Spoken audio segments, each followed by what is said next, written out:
Hi guys. This lesson of this week is going to be in the continuation of the series of selling houses. Now we've spent the last several lessons going over the 14 reasons why houses don't sell.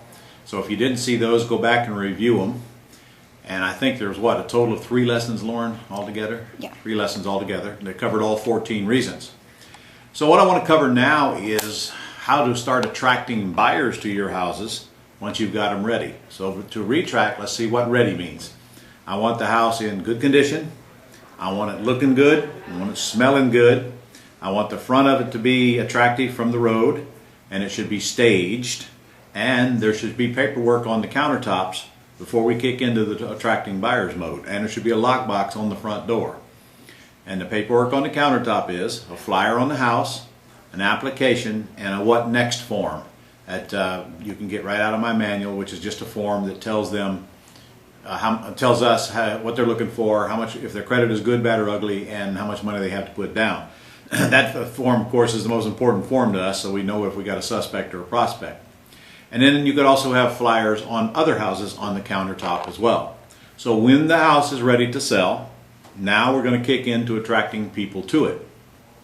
I usually put a sign in the front yard when it's almost finished, if you're going to renovate it, or when it's presentable. Certainly not till it's vacant. You don't really want people knocking on the door or disturbing the people that are in it. So when it's vacant and not atrocious and doesn't scare people away, is the time to get one in the front yard.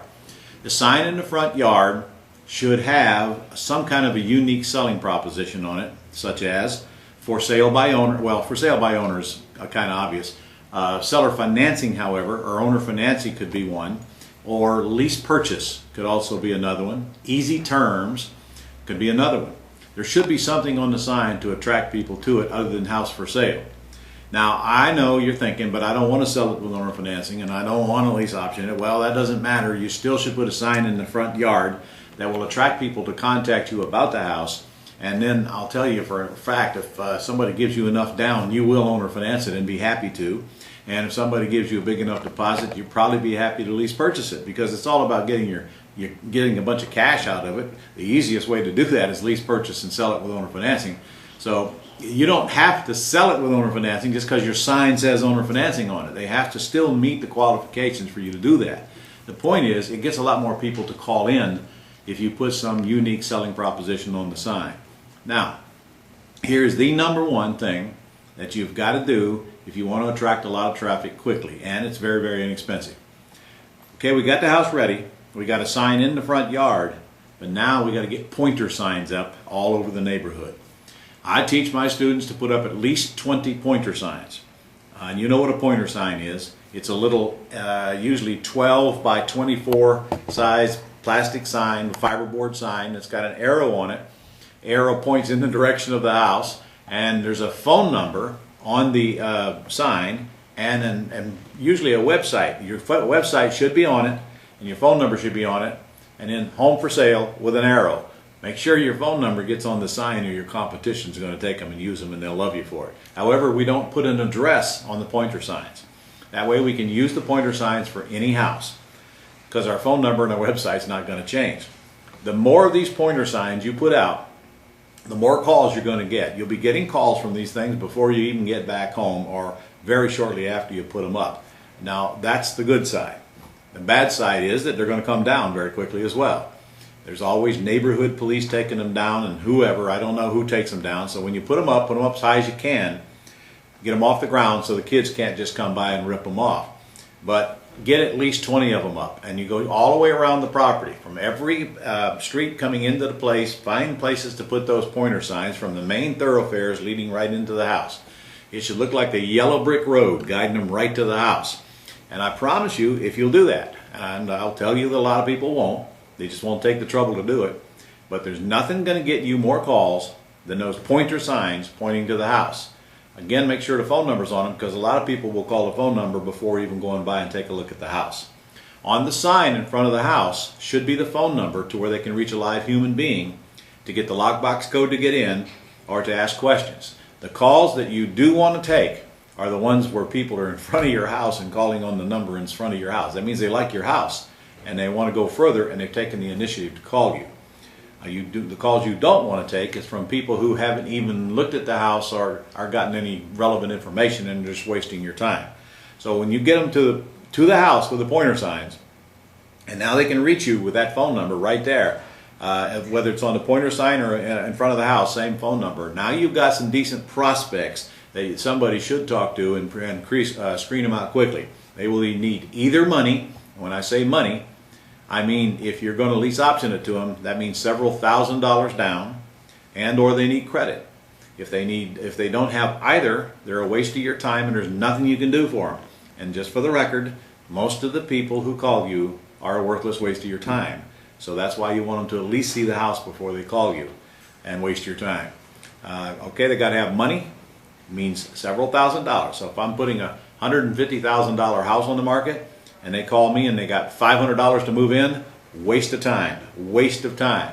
But if they got $5,000, I'm interested, because I can probably get them to put up even more. And obviously the more money they have, the more interested I am in them. So if somebody comes to me and their credit is poor, but they've got some cash, they're a lease option candidate.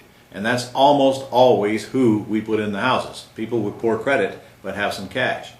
They come to me and they got good credit. First thing I'm going to do is find out if I'm in a USDA area, and you might want to write that down, because USDA, if you happen to have your houses in those areas, will finance your buyers 100%. They need no money down. And my friend, that is a huge, huge selling tool. So you might want to go on USDA's website and check out the areas where they're at, where they finance, to see if you're in them. And if you're not in them, you might want to go in them if you're looking to retail out your buyer and get some cash buyers in it without a down payment. So if they got credit, then and enough to satisfy FHA, which is 3.5% down, then they're a prospect. If they got credit and no money, they're still a prospect if you're in a USDA area. If they got money and no credit, they're a prospect for owner financing or lease optioning, depending on how much cash they have. So this is what the signs bring in. And again, the signs are the #1 thing we use to sell houses. Now the next thing, of course, is the website. I mean, today you've almost got to have a website with the houses on it.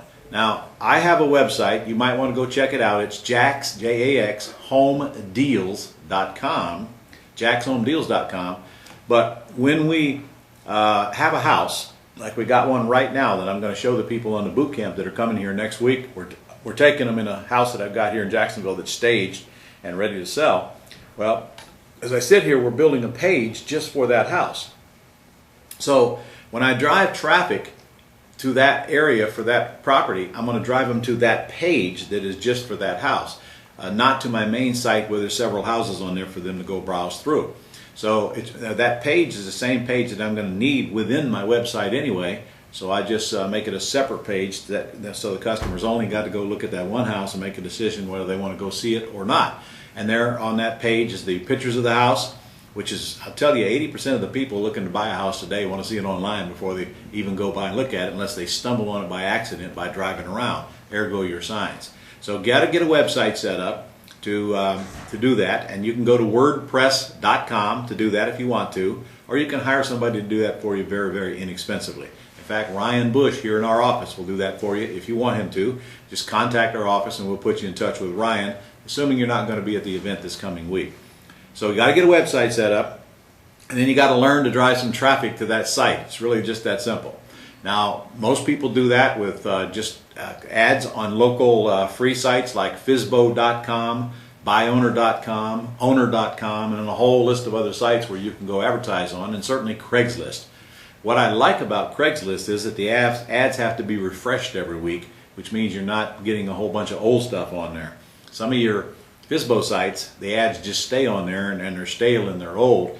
So I don't really care where you advertise it if it's free, but the key is go to Google and put on there for sale by owner houses in your city, and it'll pull up a whole bunch of websites that you can go to where you can place free and paid ads on local for sale by owner sites, and that's where you want to get your house. So you get yourself a little banner ad or classified. You want text and banner or text or banner, and put them on these sites, And of course, they're all going to drive the traffic to the web page that you've set up with the house on it.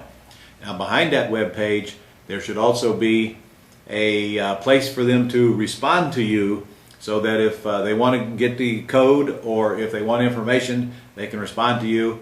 And of course, when they get to the house, here's the form that you want them to fill out. And that same form is also on your website. So they're told to fill it out and submit it, or call it in, or go to the website to fill it out there.